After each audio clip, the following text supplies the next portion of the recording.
বিপুল সমরশক্তির অধিকারী হওয়া সত্ত্বেও হযরত আবু বকর রাদিয়াল্লাহু আনহু ইরান সাম্রাজ্যে রাসূল সাল্লাল্লাহু আলাইহি ওয়াসাল্লামের পয়গাম পৌঁছানোর ব্যবস্থা করেছিলেন।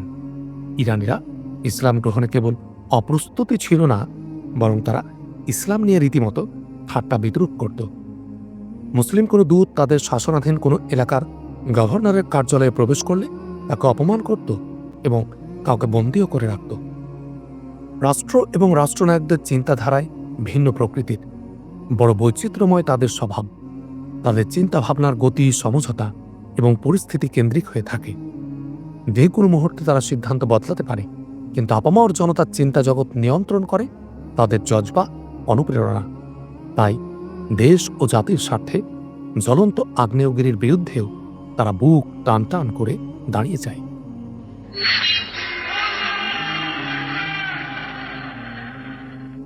সে সময় ইরাক ছিল ইরানের একটি প্রদেশ।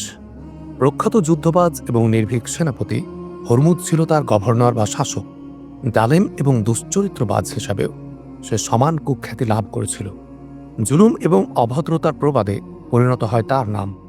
সমাজে কেউ অভদ্রতা কিংবা অসদাচরণ করলে মানুষ তাকে এ বলে ভর্ৎসনা করত যে সে হরমুজ থেকেও অভদ্র ও জঘন্য। দজলা এবং ফোরাতের মোহনায় পুনর্বাসিত সংখ্যালঘু মুসলমানরাই ছিল হরমুজের অকথ্য নির্যাতনের শিকার। মুসলমান হওয়াটাই ছিল হরমুজের দৃষ্টিতে তাদের অপরাধ। কোনো ইরানির হাতে কোনো মুসলমান নিহত হওয়া কিংবা কোনো মুসলিম নারীকে অপহরণ হরমুজের কাছে কোনো অপরাধই ছিল না। মুসলমানদের কষ্ট দিয়ে, সামান্য বাহানায় তাদের ঘর বাড়ি লুট এবং জ্বালিয়ে দিয়ে খ্রিস্টানদের মতো ইরানিরাও পৈশাচিক ফুর্তি করত। মুসলমানদের জীবন কাটত ভীতি আর আতঙ্কের মধ্য দিয়ে।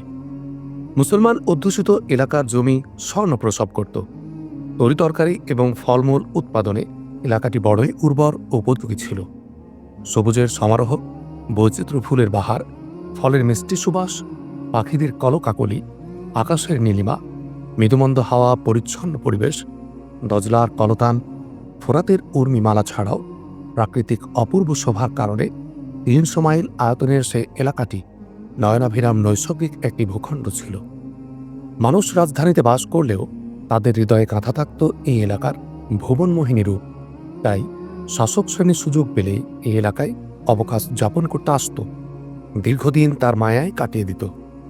আরামায়েশ আর স্বাচ্ছন্দ্যময় জীবনযাপন করতে মুসলমানদের এখানে পুনর্বাসিত করা হয়নি, বরং চাষাবাদের মাধ্যমে এলাকাকে সজীব ও প্রাণবন্ত করে রাখতে তাদের এখানে রাখা হয়। তারা রাত দিন কঠোর পরিশ্রম আর মাথার ঘাম পায়ে ফেলে মাটির বুক চিরে সোনার ফসল ফলাত, তরিতরকারি আর ফলমূল উৎপাদন করত। কিন্তু এই ফসল তাদের বাড়ি ঘরে যেত না। জীবিত থাকার জন্য যতটুকু না হলে নয়, ঠিক ততটুকুই তারা লাভ করত। অবশিষ্ট ফসলের সবই চলে যেত শাসকের ঘরে এবং ইরানি ফৌজের পেটে। মুসলমান চাষিদের জন্য দরিদ্রতা এবং ইরানিদের ঘৃণাই শুধু রয়ে যেত। মুসলিম সংখ্যালঘুরা যুবতী কন্যাদেরকে গৃহে লুকিয়ে রাখত, কারণ কোনো ইরানি সৈন্যের দৃষ্টি যদি কোনো মেয়ের উপর পড়ত আর তাকে তার ভালো লাগত, তবে যে কোনো বাহানা দিয়ে অথবা সে পরিবারের প্রতি কোনো অপবাদ আরোপ করে তাকে সাথে নিয়ে চলে যেত। কোনো বাহানা ছাড়াই ইরানি সৈন্যরা মুসলিম যুবতীদের জোরপূর্বক উঠিয়ে নিয়ে যেতে পারত। কিন্তু গোলামীর জিঞ্জিরে শৃঙ্খলিত এবং নির্যাতনের পাত্রে পরিণত হওয়া সত্ত্বেও মুসলমানদের মাঝে আত্মমর্যাদাবোধ ঠিকই জাগ্রত ছিল। প্রথম দিকে জোরপূর্বক অপহরণের ঘটনা ঘটতে থাকলে মুসলমানরা ঐক্যবদ্ধভাবে ২-৩ সৈন্যকে ধরে হত্যা করে ফেলে। কন্যা বাঁচাতে গিয়ে ফৌজ হত্যার মতো গুরুতর অপরাধের জন্য তারা কঠিন শাস্তির সম্মুখীন হলেও জোরপূর্বক অপহরণের প্রক্রিয়া এখানেই থেমে যায়। অগ্নি উপাসক ইরান সম্রাট ফৌজদেরকে ষাঁড়ের মতো পালত। প্রতিটি সৈন্য বর্মাচ্ছাদিত হতো। মাথায় ইস্পাতের শিরস্ত্রাণ এবং বাহুতে লোহার পোশাক এমনভাবে ফিট করত যে বাহু নাড়াতে কোনোরূপ অসুবিধা হতো না। তাদের হাঁটুর নিম্নাংশ ভারী চামড়া অথবা অন্য কোনো ধাতুর মাধ্যমে হেফাজত করত। অস্ত্রশস্ত্র ছিল বিপুল। প্রতিটি সৈন্যের কাছে একটি তলোয়ার, একটি বর্শা এবং একটি লৌহগদা অবশ্যই থাকত। লৌহগদা চালনায় ইরানিরা অত্যন্ত দক্ষ ছিল। এছাড়া প্রত্যেক সৈন্যের কাছে একটি ধনুক আর ৩০টি তীর সমৃদ্ধ একটি তুনীর থাকত। আয়সী জীবনযাপন, যথেচ্ছা পানাহার, লুটতরাজের অবাধ অনুমতি ছিল তাদের। বীরত্ব এবং রণযোগ্যতায় তারা বাস্তবিকই প্রশংসার উপযুক্ত ছিল। তাদের দুর্বলতা বলতে যা ছিল তা হল তারা সামনাসামনি যুদ্ধ করতে বেশ পারঙ্গম ছিল এবং যুদ্ধও করত প্রাণপণে। কিন্তু এত যুদ্ধাস্ত্র সাথে থাকায় তারা স্বাচ্ছন্দ্যে নড়াচড়া করতে পারত না। একটি ইউনিট কিংবা একটি বাহিনী তড়িৎ এক স্থান হতে অপর স্থানে যাওয়ার প্রয়োজন পড়লে তারা কাঙ্ক্ষিত সময়ে সেখানে পৌঁছতে পারত না। এত অস্ত্রপাতির বোঝা তাদেরকে অতি দ্রুত ক্লান্ত করে ফেলত। কিন্তু সৈন্য সংখ্যার বিপুলতার দরুন তাদের এই দুর্বলতা ধরা পড়ত না। দজলা এবং ফোরাতের মোহনার দক্ষিণে ইরাক এবং আরবের সীমান্তবর্তী এলাকা ছিল উবলা। তৎকালে উবলা একটি বড় নগরী ছিল। এর আশপাশের অঞ্চল অত্যন্ত শস্যশ্যামল এবং উর্বর ছিল। সেখানে সুন্দর সুন্দর গাছপালা এবং আকর্ষণীয় পাহাড়ও ছিল। ঐতিহাসিক এবং গুরুত্বপূর্ণ স্থান এটা। আজও সেখানে বিধ্বস্ত ভবনের অংশবিশেষ কালের ইতিহাস আগলে ধরে অসহায়ভাবে দাঁড়িয়ে আছে। এ সমস্ত বিরান ধ্বংসাবশেষ নীরব ভাষার ইতিহাস বর্ণনা করে শোনায়। প্রত্যেকটি ইতিহাস শিক্ষণীয় সবকে ভরপুর।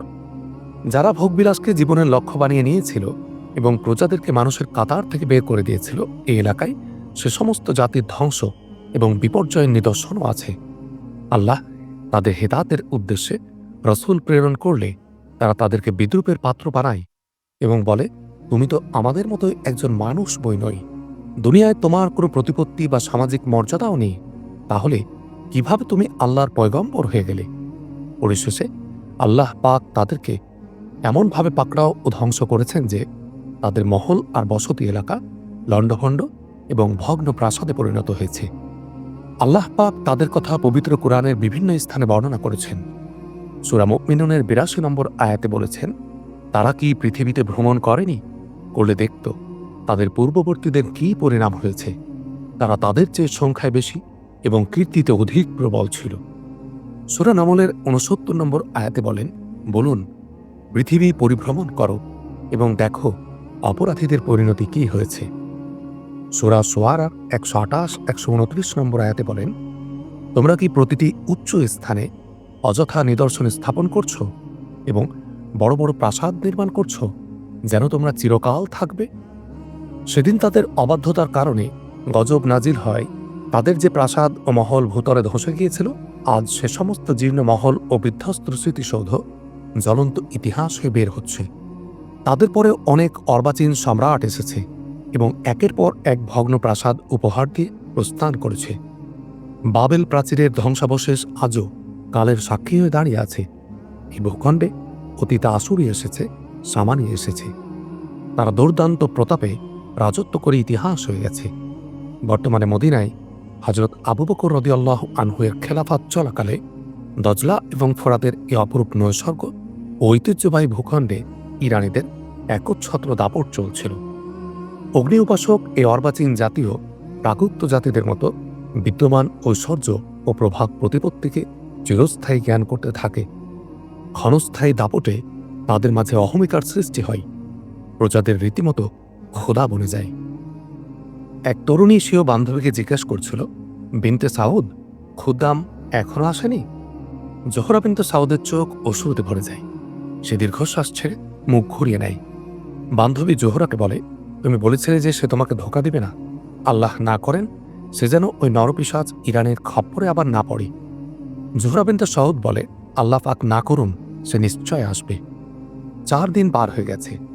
এই ইরানির সাথে যাওয়া আমার পক্ষে কোনোভাবেই সম্ভব না। মৃত্যুকে বরণ করে নিব, তবুও তাকে গ্রহণ করব না। খুদ্দাম আমাকে ধোঁকা দিতে পারে না। বান্ধবী বলে, জোহরা, বর্তমান পরিস্থিতিতে এই ইরানি কমান্ডারকে মেনে নেয়াই কি সঙ্গত নয়? তোমার পরিবারের জন্য এটা মঙ্গলজনক হবে। মূল সমস্যা যেটা, তা হলো তোমার ধর্মবিশ্বাস পরিবর্তন করতে হবে। তবে সারাটা জীবন কিন্তু বেশ আয়েসে কাটিয়ে দিতে পারবে। জোহরা দৃঢ়কণ্ঠে বলে, আমি যে আল্লাহর পরিচয় পেয়েছি, কেবল তারই ইবাদত করে যাব। অগ্নি আল্লাহ তাআলাই সৃষ্টি করেছেন। সে নিজে সৃষ্টি হয়ে আবার স্রষ্টা হয় কিভাবে?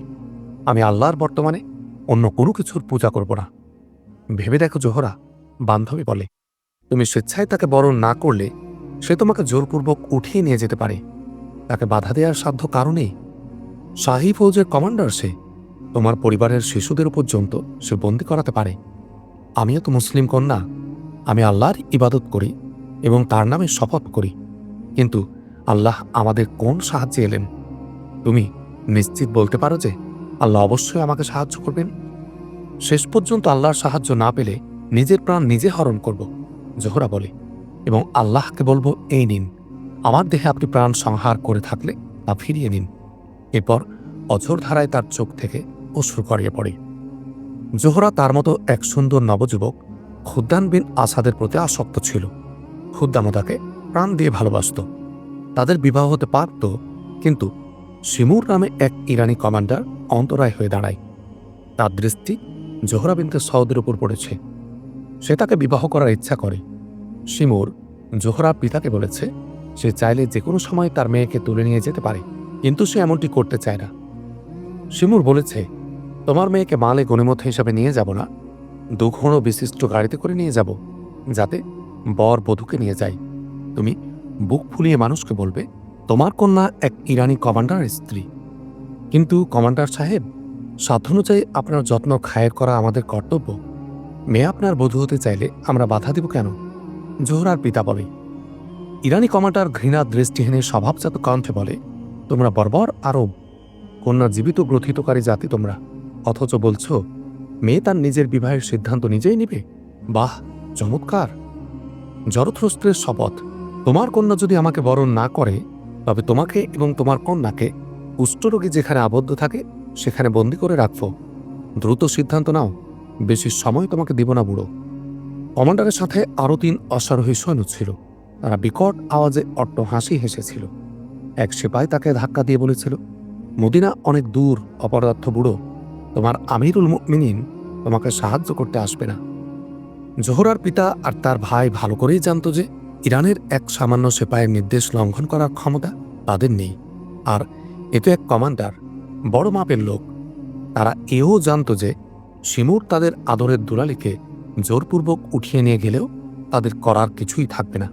কিন্তু অত্র এলাকার মুসলমানদের অন্তরে অগ্নিপূজকদের প্রতি যে ঘৃণা ও বিদ্বেষ ছিল, সংখ্যালঘু হিসাবে তারা ইরানি সরকারের গোলাম হলেও এই নরপিশাচের গোলামি না করতে তারা তাদের জোর বাধা দিচ্ছিল। তাই এর পরিণাম যতই ভয়াবহ হোক না কেন, আল্লাহর উপর তাদের অগাধ আস্থা ছিল। জোহরা এবং খুদ্দামের প্রীতি সাক্ষাৎ রুখবার কোনো উপায় ছিল না। তারা উভয়ে খেতে কাজ করত। যেদিন শিমুর জোহরাদের বাড়িতে গিয়েছিল, তার আগের দিন জোহরা খুদ্দামের সাথে দেখা করে এবং ভীতকণ্ঠে খুদ্দামকে জানায় যে ইরানি কমান্ডার তাকে ও তার পিতাকে বিভিন্ন হুমকি প্রদান করেছে। জোহরা জিজ্ঞাসা করে, আমরা এখান থেকে পালিয়ে যেতে পারি? খুদ্দাম গম্ভীরভাবে জবাব দেয়, না, আমরা দুজন অজানার পথে পাড়ি দিলে এই ইরানি নরপিশাচ তোমার এবং আমার পরিবারের ছোট বড় সকল সদস্যকে অত্যন্ত নৃশংসভাবে হত্যা করবে। জোহরা উদ্বিগ্ন হয়ে জিজ্ঞাসা করে, তাহলে উপায় কি হবে? জোহরা দাঁতে দাঁত চেপে আওড়ায় ও বলে, খোদা, আল্লাহ, আল্লাহ, যে আল্লাহ আমাদের সাহায্য করতে পারে না। খুদ্দাম তাকে থামিয়ে দিয়ে বলে, জোহরা, আল্লাহ অনেক সময় বান্দাকে পরীক্ষায় ফেলেন, বান্দা কখনো আল্লাহর পরীক্ষা নিতে পারে না। এরপর খুদ্দাম গভীর চিন্তায় ডুবে যায়। জোহরা উদাস কণ্ঠে বলে, এটা তো সম্ভব নয় যে তুমি এই অগ্নিপূজকদের মোকাবিলা করবে। খুদ্দাম গভীর চিন্তায় ডুবে থাকে, কোনো উত্তর দেয় না, যেন জোহরার কথা তার কর্ণকুহরে প্রবেশই করেনি। কি চিন্তা করছো?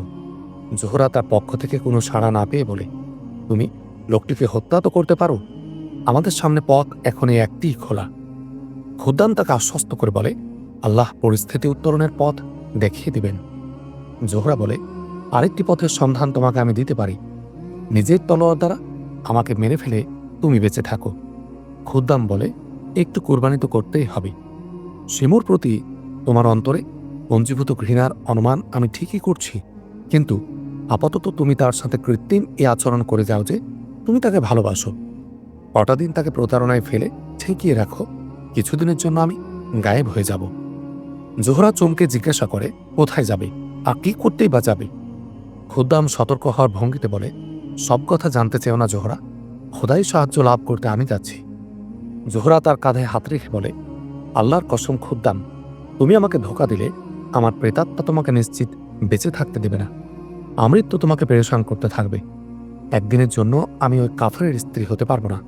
তার সাথে বিবাহ হওয়ার অর্থ আমার থেকে শুধু তুমি নাও, আমার ধর্মবিশ্বাসও হারিয়ে যাবে। খুদ্দাম দৃঢ়তার সাথে বলে, ধর্মের প্রতি তুমি এত আস্থাশীল ও মজবুত হয়ে থাকলে নিঃসন্দেহে আল্লাহ আমাদের সাহায্য করবেন। জোহরা নিরাশ কণ্ঠে বলে, খুদ্দাম, ধর্মের প্রতি আমি ঠিকই মজবুত, কিন্তু আল্লাহর ব্যাপারে আমার বিশ্বাস ক্রমেই শিথিল হয়ে যাচ্ছে। খুদ্দাম আরও কিছু বলতে মুখ খুলেছিল, কিন্তু এরই মধ্যে বাগিচায় কর্মরত শ্রমিকদের মাঝে হুটোপুটি শুরু হয়ে যায়। ৩-৪ শ্রমিক খুদ্দামকে ডাক দেয়। জোহরা দ্রুত উঠে পড়ে গাছগাছালির মধ্য দিয়ে অদৃশ্য হয়ে যায়। খুদ্দাম দাঁড়িয়ে পরিস্থিতি জানতে চেষ্টা করে। কিছু দূরে ইরানি কমান্ডারকে ঘোড়ায় চড়ে আসতে দেখে। সে দূর থেকেই শ্রমিকদের লক্ষ্য করে হাঁক ছাড়ে যে, খুদ্দামকে আমার কাছে পাঠিয়ে দাও। খুদ্দাম সম্মুখ গতিতে শিমুরের উদ্দেশ্যে পা বাড়ায়। খুদ্দামকে ধীর গতিতে আসতে দেখে শিমুর ঘোড়া থামিয়ে দূর থেকে বলে, দ্রুত আসো। খুদ্দামের চলনের পরিবর্তন আসে না, যথারীতি স্লথ। শিমুর পুনরায় গর্জে উঠে তাকে দ্রুত পা চালাতে বলে। খুদ্দাম নিজ গতিতেই চলতে থাকে। শিমুর ঘোড়া থেকে লাফিয়ে কোমরে হাত রেখে দাঁড়ায়। বাগিচার অসহায় শ্রমিকরা শ্বাসরুদ্ধ হয়ে তাকিয়ে থাকে। তারা নিশ্চিত হয়ে যায় যে আজ শিমুর খুদ্দামের হাড়গোড় ভেঙে এক করে দেবে। কিন্তু পরক্ষণে সবাই রাজ্যের বিস্ময়ে চোখ করে অবলোকন করে খুদ্দাম তার কাছে গিয়ে দাঁড়ালে শিমুর তাকে আক্রমণ করা তো দূরের কথা, তার প্রতি হাত পর্যন্ত তোলে না। শিমুর অবজ্ঞার কণ্ঠে খুদ্দামকে বলে, শোন, ই তোর প্রাণী, আমি তোর বাপ এবং তোর যৌবনের উপর রহম করছি। এরপরে আর কোনোদিন যেন তোকে ওই মেয়ের সাথে না দেখি। খুদ্দাম সাহসে ভর দিয়ে জানতে চাই, দেখলে কি করবেন? শিমুর বলে, তাহলে তোর মুখে কেবল 1-2 থাপ্পড়ই মারব না, তোকে গাছের সাথে উল্টে ঝুলিয়ে বেঁধে রাখবো। দূর হয়ে যা আমার সামনে থেকে। শিমুর কথা বলে আর অপেক্ষা করে না, এক লাফে ঘোড়ার পিঠে চড়ে বসে এবং ঘোড়া হাঁকিয়ে দেয়। খুদ্দাম সেখানে দাঁড়িয়ে তাকে দেখতে থাকে। যতক্ষণ তার ঘোড়া চোখের আড়াল না হয়ে যায়, অপলক নেত্রে তার গমন পথে চেয়ে থাকে। তাকে এভাবে নিশ্চল দাঁড়িয়ে থাকতে দেখে একটি কণ্ঠ ডেকে বলে, খুদ্দাম, এদিকে এসো। এদিক ওদিক থেকে আরও 3-4টি কণ্ঠের আহ্বান তার কানে পৌঁছে।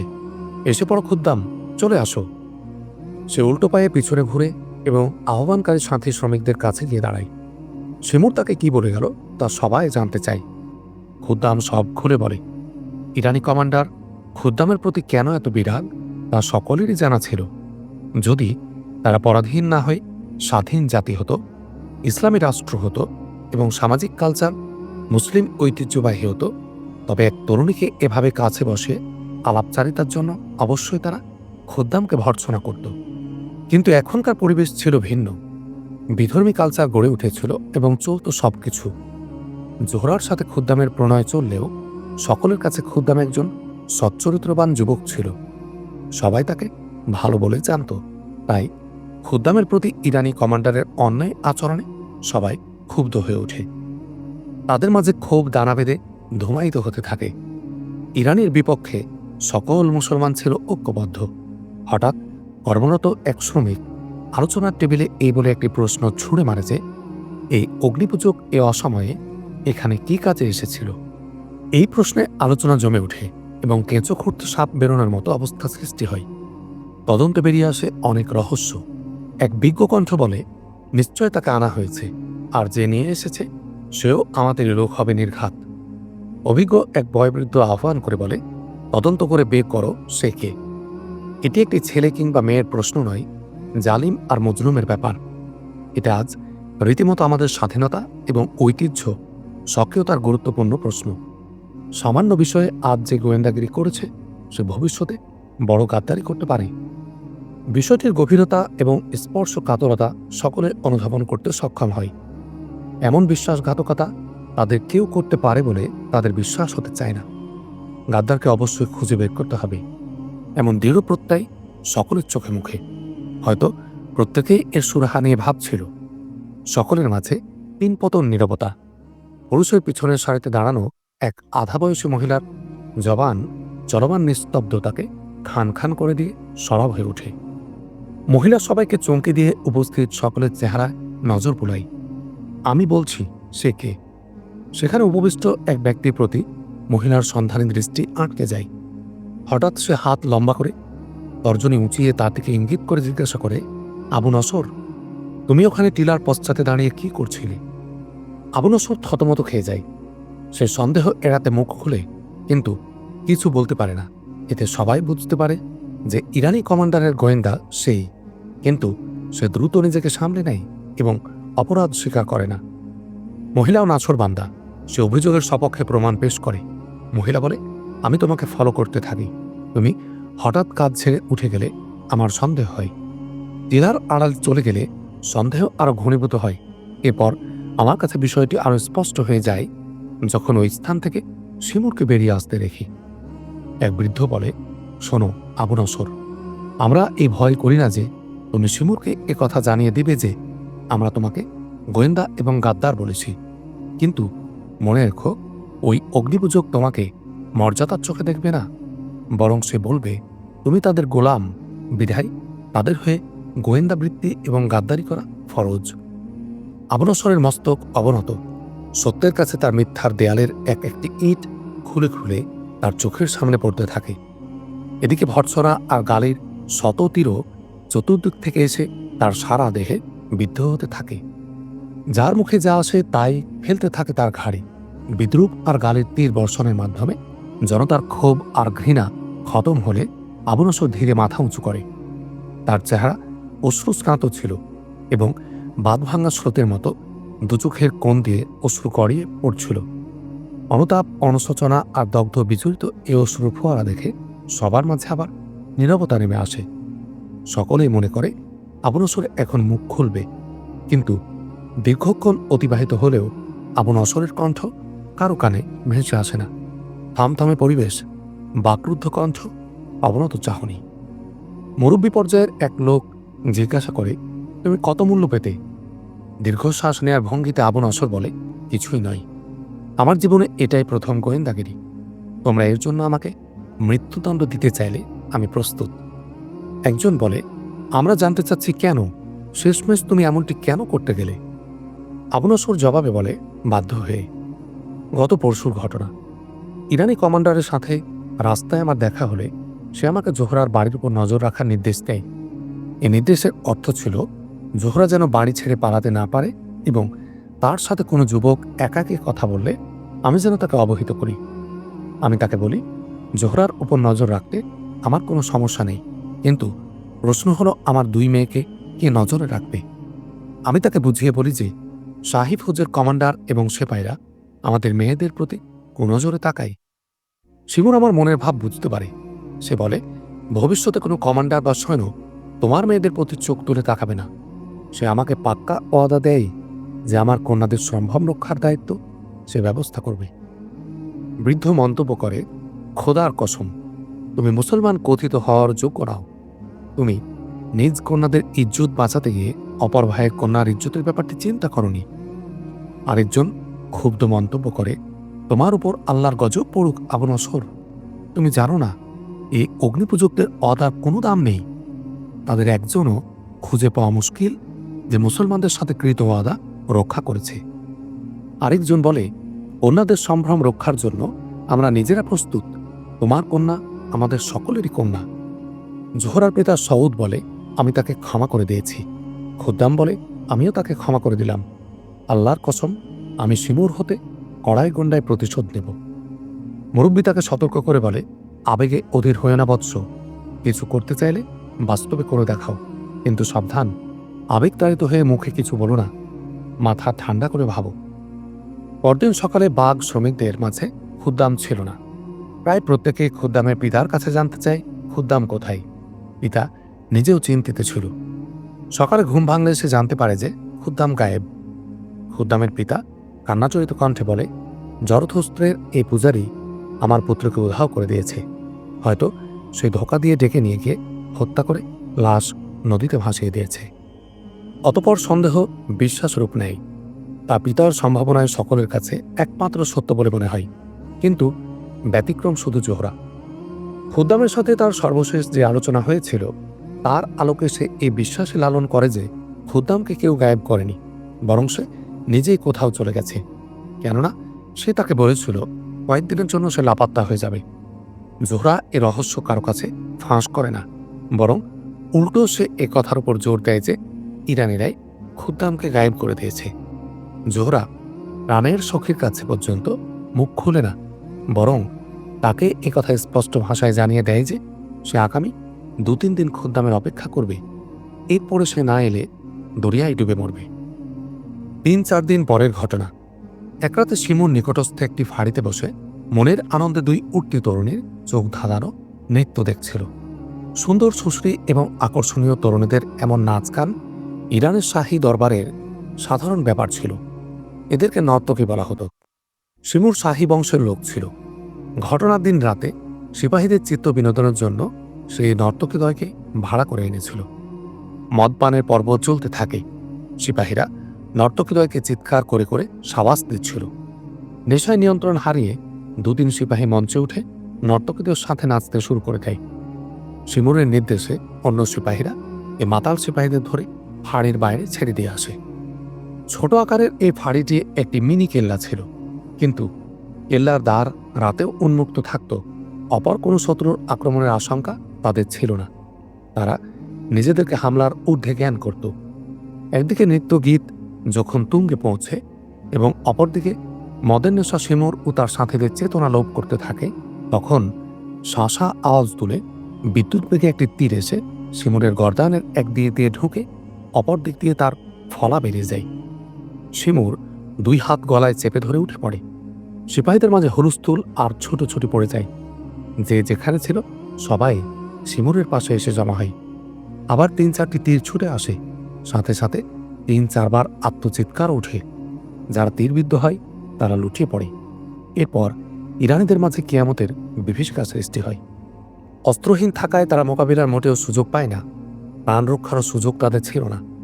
তীব্র আক্রমণে তারা শুধু আহত আর নিহত হতে থাকে। যারা পালিয়ে দরজার দিকে ছুটে গিয়েছিল তারা দরজাতে মৃত্যুর শিকার হয়। ফাঁড়ির সিপাহীদের সাহায্যের সকল দরজা রুদ্ধ ছিল। কারো পক্ষে দরজা গলিয়ে বাইরে বের হওয়া সম্ভব হয় না। অস্ত্রাগার হতে অস্ত্র আনার সুযোগও তারা পায় না। এটি একটি মরুঝড় ছিল, যা হঠাৎ উত্থিত হয়ে মুহূর্তে সব লণ্ডভণ্ড করে দেয়। প্রস্থানকালে ফারিস তো সকল মালামাল সাথে নিয়ে যায়, শুধু রয়ে যায় লাশের সারি, অসংখ্য আহত এবং কতক অক্ষত সিপাহী, যারা প্রলয়ের সময় জীবন বাঁচাতে লাশ আর আহতের সাথে মাটি কামড়ে পড়েছিল। পরের প্রভাত, স্নিগ্ধ সকাল। প্রাত্যহিক কাজ শেষে মুসলমানরা অন্যান্য দিনের মতো নিজ নিজ ক্ষেত বা বাগিচায় যাবার প্রস্তুতি নিতে থাকে। এরই মধ্যে ইরানি সৈন্য এসে পুরো এলাকা ঘিরে ফেলে। অজ্ঞাত হামলাকারীরা হামলা শেষে যখন নিরাপদে ফিরে যায়, তখন অন্যান্য ফাঁড়ির সৈন্যরা আক্রান্ত ফাঁড়ি সম্পর্কে অবগত হয়। কিন্তু ততক্ষণে অজ্ঞাত শত্রু বহু দূরে চলে যায়। কাছে মুসলিম বসতি থাকায় প্রধান সন্দেহভাজনের টার্গেটে অটোমেটিক তাদের নাম চলে আসে। তাই সকালের পাখি না ডাকতেই ঘোড়া ছুটিয়ে ইরানি ফৌজ হাজির। তারা এলাকা সিল করে মুসলমানদের কর্মস্থলে যেতে বাধা দেয়। পুরুষদের আলাদা করে আলাদা স্থানে দাঁড় করিয়ে দেয়। ঘর থেকে মহিলাদের বের করে এনে তাদেরও পুরুষদের অদূরে দাঁড়ায় থাকতে বলে। কিছু সৈন্য তাদের পাহারায় থেকে বাকিরা ঘরে ঘরে ঢুকে ব্যাপক তল্লাশি চালায়।